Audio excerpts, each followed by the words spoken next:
حنايا هذه ثاني مشاركة عندنا في المعرض الدولي للفلاحة بمكناس.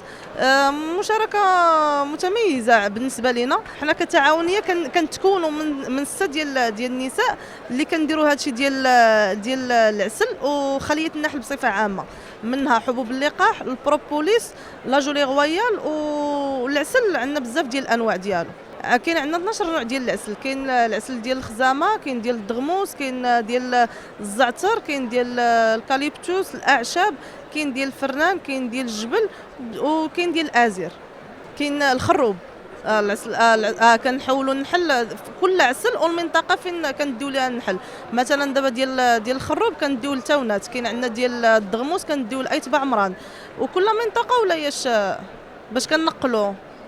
هذه المشاركه ديالنا الخامسة عشر، حيت الدورة الأولى هي اللي ما شاركناش فيها، أما من الدورة الثانية شادين معهم حتى هذه، والحمد لله هو سمعة طيبة هنا في المعرض. الحمد لله عندنا الكليان ديالنا هنا في مكناس تبارك الله مزيانين، والله تبارك وتعالى ما كيحشمناش معاهم. المنتوجات اللي كنشاركوها هي العسل، وعندنا أنواع العسل.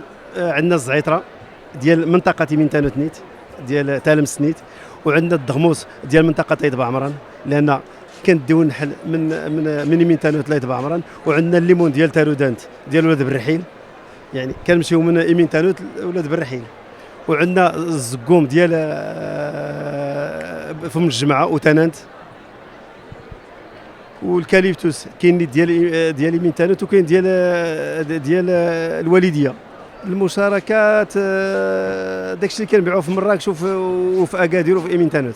تعاونية مناحي الفالو تعاونية لتربية النحل وإنتاج العسل الحر وتسويقه عن جهة قلميم ودنون وإقليم سيدي إفني.